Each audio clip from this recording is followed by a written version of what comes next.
Merah putihnya panjang banget ya sahabat. Ya, inilah hasil karya warga di mana bendera kebanggaan kita dibentangkan sepanjang 1 kilometer di atas Jalan Panggilingan, Desa Lemah Sugih, Kecamatan Lemah Sugih, Kabupaten Majalengka, Jawa Barat. Bentangan bendera bahkan melewati sekitar 1.500 rumah warga tanpa sambungan jahitan.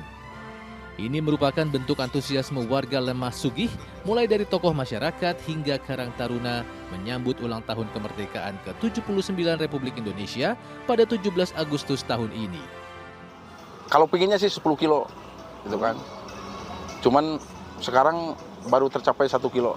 Nah, dengan terbentangnya 1 kilo, alhamdulillah gotong royong warga di sini sangat kompak dan sangat antusias. Jadi motivasi juga buat saya dan para Karang Taruna di sini untuk tahun depan kita bikin yang lebih panjang lagi. Bentangan serupa juga terlihat di Desa Kademangaran, Kecamatan Dukuh Turi, Kabupaten Tegal, Jawa Tengah. Di sini sang merah putih dibentangkan sejauh 400 meter dengan lebar 3,5 meter di sepanjang Jalan Kiai Kurtubi. Proses pemasangannya melibatkan puluhan orang, bahkan mereka bergotong royong hingga malam hari. Biayanya dari para ahli ya per kakak 150.000 ditambah kas Karang Taruna dan bantuan dari pemerintah desa Kademangaran. Instalasi bendera di atas jalan ini merupakan yang kedua kalinya di Desa Kademangaran, di mana pada tahun lalu bentangan merah putih hanya mencapai 138 meter. Dari Majalengka, Jawa Barat dan Tegal, Jawa Tengah, RTV.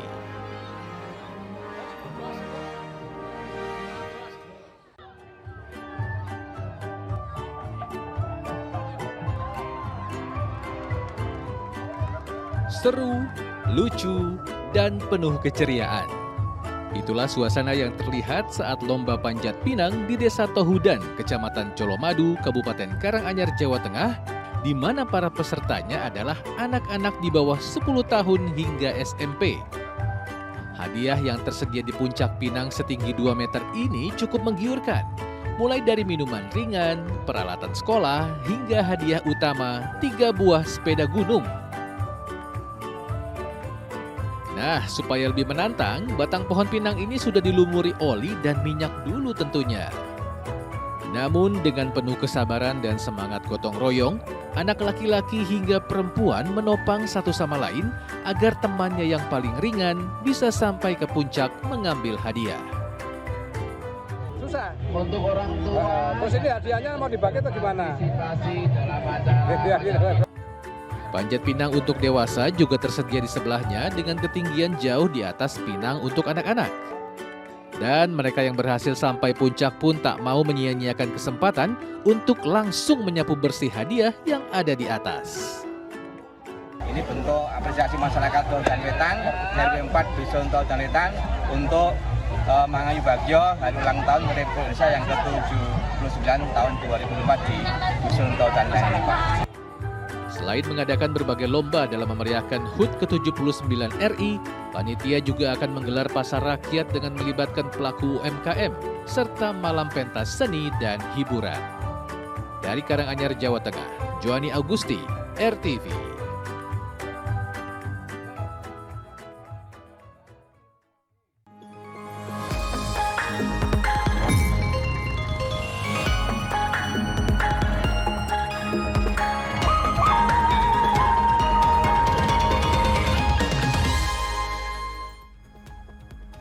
Halo, selamat pagi sahabat TV, selamat pagi juga Cia.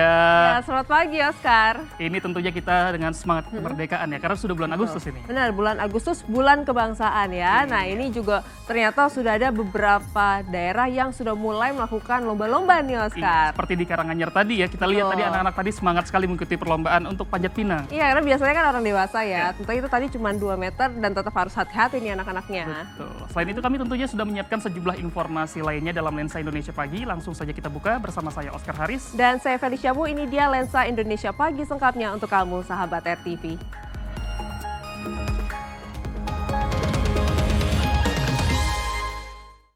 Ya, sahabat, ternyata aksi polisi memberantas kejahatan dengan adegan berbahaya nggak cuma ada di film action nih, sahabat dan juga Oscar. Ya. Ternyata ini di Kudus, Jawa Tengah, seorang anggota Satlantas di atas kap mesin pengemudi mobil yang kabur dari penertiban petugas. Iya, dan ini usaha Pak Polantas Kudus ini tidak sia-sia ya, karena sang sopir berhasil ditangkap. Dan selanjutnya kita lihat nih bagaimana aksi berani sang Polantas menangkap tersangkanya.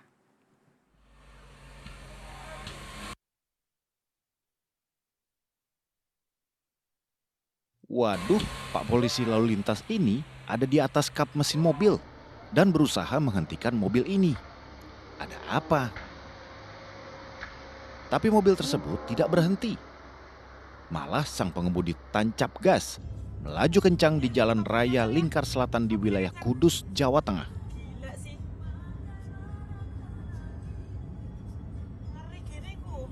Dan Pak Polisi tersebut berusaha bertahan di atas kap mesin mobil, bertaruh nyawa demi menghentikan pengemudi mobil yang ugal-ugalan dan berusaha melepaskan Pak Polisi ini dari kendaraannya.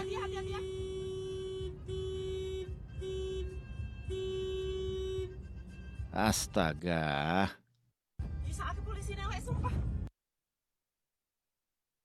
Dan akhirnya mobil berhasil dihentikan warga di wilayah Desa Pasuruhan di depan sebuah pabrik di wilayah Kudus. Sang sopir pun ditangkap dan dibawa oleh petugas Satlantas Polres Kudus. Karena insiden ini, selain petugas Polantas terluka karena terpental dari kap mesin mobil, seorang warga mengalami patah pada kaki kiri dan luka di kedua lengan dan dagu. Anggota Polantas Polres Kudus yang diketahui adalah Aibda Suprihadi menghentikan kendaraan yang dikemudikan pelaku yang kebetulan melintas di Jalan Simpang 3 karena curiga akan plat mobil yang tak sesuai aturan yang dipasang di mobil pelaku. Saya udah minta suruh berhenti, mau diberhentiin tapi digas lagi, diubah ganti. Terpental dia belok ke kiri, nggak pakai gas, nggak pakai rem, langsung gas kencang, saya terpental ke kanan. Waktu di atas mobil itu, yang ada dalam pikiran, gimana Pak? Suruh berhentikan saja Pak, cuma habis sudah setengah perjalanan itu saya takutnya aja dilempar ke truk itu saja. Dan Tono pun meminta maaf dan menyesali perbuatannya. Kenapa kamu lari pada saat dihentikan oleh tugas? Panik dan takut banget Pak. Panik dan takut banget. Panik dan takut. Kenapa? Karena mobil saya tidak dilengkapi dengan surat-surat yang lengkap. Ya, Mas Tono, gara-gara tidak taat aturan berkendara, sampai-sampai mengancam nyawa petugas. Malah jadi runyam begini kan? Tono terancam hukuman minimal 1 tahun 8 bulan penjara lantaran melakukan penganiayaan terhadap pejabat yang bertugas. Dari Kudus, Jawa Tengah, Muhammad Minan, RTV. Kita beralih ke informasi ini mengenai buntut kasusnya markup atau dongkrak nilai yang mengakibatkan puluhan siswa di Depok dianulir. Kini 3 tenaga honorer di SMP Negeri 19 resmi dipecat. Ya, sementara kepala sekolah hanya mendapat sanksi disiplin ringan. Apa alasannya? Berikut jawabannya. Wajah dunia pendidikan tercoreng dengan adanya kasus manipulasi nilai raport fisik yang terjadi di SMP Negeri 19 Depok. Selain 51 siswa dianulir dalam proses penerimaan peserta didik baru di sejumlah SMA negeri, kasus cuci raport ini juga berbuntut pada pemecatan 3 guru honorer. Sedangkan 9 guru lain yang berstatus pegawai negeri sipil (PNS) diberi sanksi disiplin berat berupa diturunkan jabatannya 1 tingkat selama 1 tahun. Sementara kepala sekolah yang juga merupakan PNS hanya menerima sanksi disiplin ringan berupa teguran. Sanksi disiplin ringan, berat, hingga pemberhentian tersebut merupakan rekomendasi dari Itjen Kementerian Pendidikan dan Kebudayaan Riset Teknologi. Mengapa ada perbedaan sanksi yang diberikan terhadap 3 guru honorer dan 10 guru yang berstatus PNS termasuk kepala sekolah?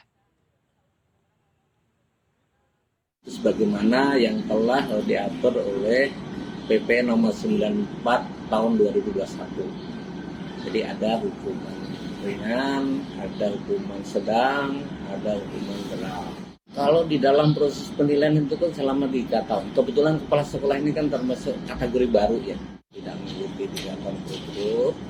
sedangkan sepanjang rapor itu kadang 2,5 tahun ya kan, paling tidak kan 5 semester kan gitu kan ya.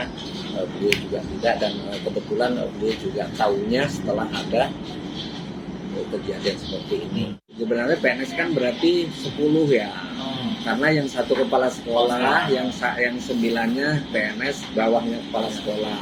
Di situ ada guru, ada operator, jabatannya kan ada kurikulum, ada wakil kepala sekolah 1, wakil kepala sekolah 2, ada bendahara. Sejak awal kasus ini mengemuka, sudah menarik perhatian warganet. Mereka meyakini sekolah yang melakukan kecurangan tidak hanya SMP Negeri 19. Karena itu, mereka menyarankan seluruh sekolah diperiksa. Kecurangan ini diketahui setelah ditemukan nilai rapor fisik yang tidak sesuai dengan nilai e-raport di Itjen Kemdikbudristek. Sementara itu, Kejaksaan Negeri Depok menemukan adanya aliran dana dalam kasus manipulasi rapor 51 siswa di SMP Negeri 19 ini. Namun temuan tersebut masih dalam penyelidikan sehingga belum dapat dirinci kronologi terkait aliran dana tersebut. Dari Depok, Jawa Barat, Fahri Ali, RTV. Konflik antara SMA Petra 3 dengan pengurus 3 RW di Surabaya, Jawa Timur yang dipicu kenaikan iuran keamanan mencapai nominal 140 juta rupiah akhirnya menemukan kesepakatan. Ya, apa kesepakatannya? Kita cek bersama.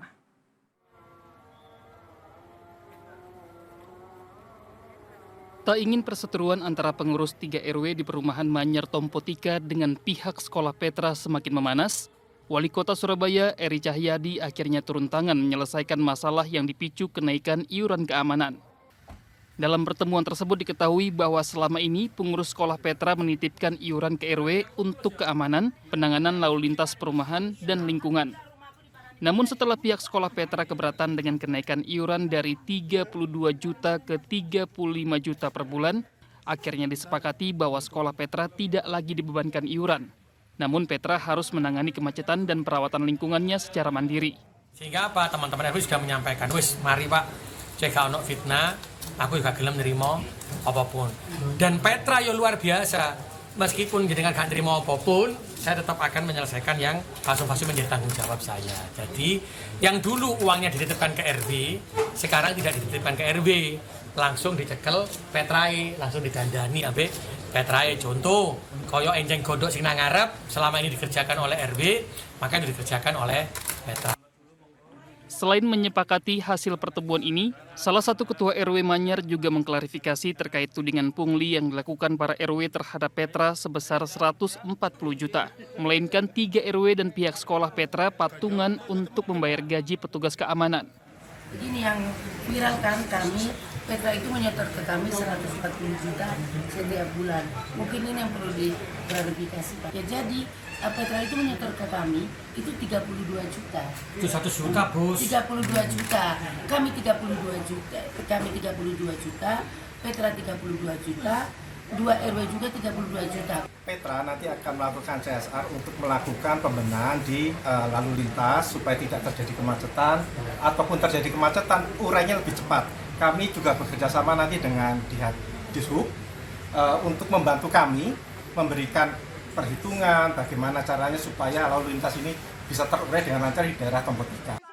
Sebelumnya diberitakan konflik antara Petra dan 3 RW di Manyar ini dipicu kenaikan iuran keamanan. Perseteruan ini sempat viral karena terjadi perdebatan yang memanas dalam mediasi sebelumnya. Dari Surabaya, Jawa Timur, Solihul Hadi, RTV.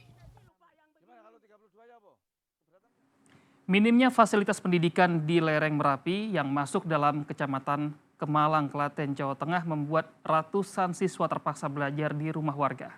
Bukan hanya rumah warga, balai desa dan sekolah dasar setempat juga digunakan sebagai sarana belajar mengajar.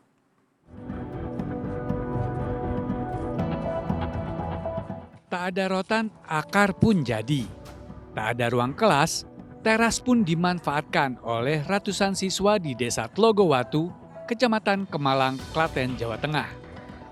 Ini adalah kelas jauh SMA Negeri 1 Karangnongko yang ada di lereng Gunung Merapi, yang berjarak 10 km dari lokal SMA aslinya. Kelas jauh ini dibuka untuk mengakomodir lulusan SMP dari Kecamatan Kemalang yang terkendala masuk sekolah negeri karena sistem zonasi. SMA Negeri 1 Karangnongko adalah SMA negeri terdekat dari kecamatan ini. Namun jarak Desa Tlogowatu cukup jauh dari sekolah tersebut. Kondisi inilah yang membuat kelas jauh ini diadakan di Desa Tlogowatu. Tapi belum ada lokal kelas yang memadai untuk menampung para siswa. Siswa dari kelas 10 hingga kelas 12 terpaksa berbagi 3 rumah warga, 1 balai desa, dan lokal sekolah dasar setempat untuk menimba ilmu.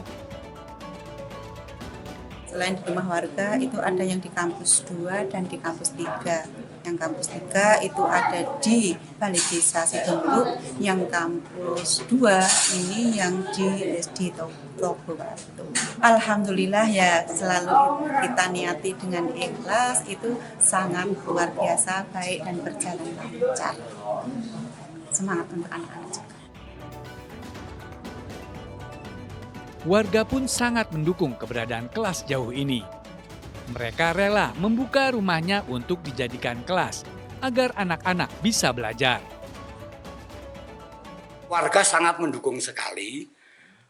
Kemarin pas pertemuan juga sudah saya sampaikan, saya minta izin apabila nanti mungkin mengganggu warga dimohon untuk ya toleransinya, karena ada anak-anak juga fasilitas sudah ada di masjid juga ada.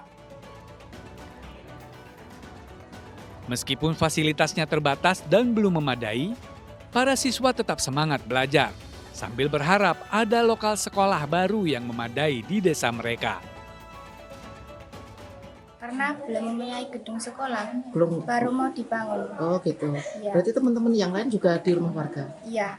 Di rumah warga semua ya? Iya, ada 2 kelas. Oh gitu. Di harapannya apa? Semoga sekolahan bisa cepat terbangun. Warga berharap agar pendirian SMA negeri dan sederajat di wilayah Kecamatan Kemalang bisa segera direalisasikan. Apalagi lahan untuk pendirian SMA negeri sudah disiapkan di wilayah ini. Dari Klaten, Jawa Tengah, Singgih Aji, RTV. Kita ke informasi lainnya, sahabat, gara-gara sengketa lahan, warga pun jadi korban. Sebuah jalan gang di wilayah Padalarang, Kabupaten Bandung Barat ditutup ahli waris pemilik lahan sehingga mengganggu aktivitas warga. Ya, tapi menurut pihak ahli waris, selama ini jalan gang tersebut merupakan jalan buntu yang dibuka oleh warga, sehingga melintasi wilayah lahan milik ahli waris.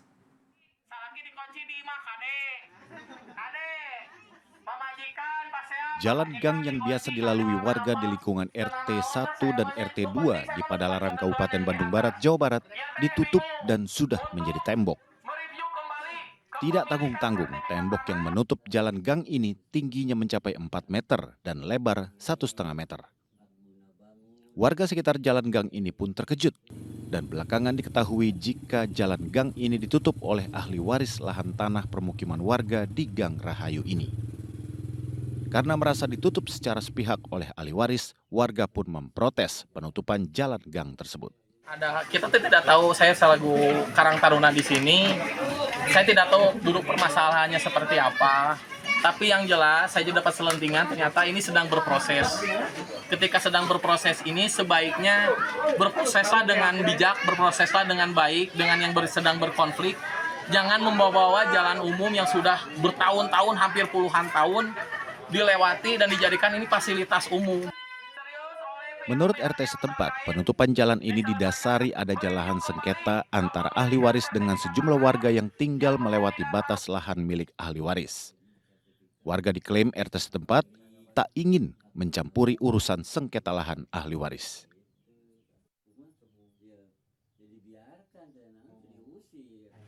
Kalau masalah tanah ini warga sini nggak ada masalah. Sebetulnya yang dipermasalahkan adalah akses jalan menuju ke pasar atau ke tempat ibadah yang di depan.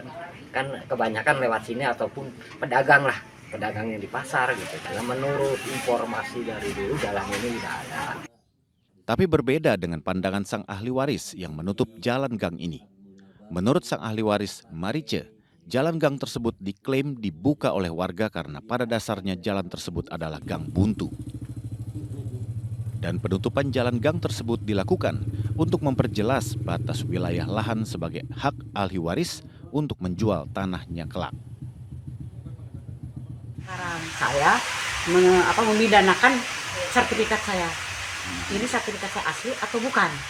Nanti mana yang punya orang? Supaya orang itu terpancing, oh saya mau punya surat, terus kita bereskan. Nah ternyata ya nol semua. Ya saya batasin, anak saya biar tahu. Nah batasin ini, maka ditutup. Karena aslinya juga jalan buntu. Mereka yang membuka sendiri. Warga berharap ada solusi dari pihak ahli waris dan pemerintah setempat karena penutupan jalan gang tersebut menyulitkan warga untuk beraktivitas. Dari Kabupaten Bandung Barat, Jawa Barat, Bayu Rohman, RTV. Ya sahabat, demikian Lensa Indonesia pagi kali ini. Saya Oscar Haris. Dan saya Felicia Wu mengucapkan terima kasih atas kebersamaan kamu. Selamat pagi, selamat beraktivitas, dan sampai jumpa.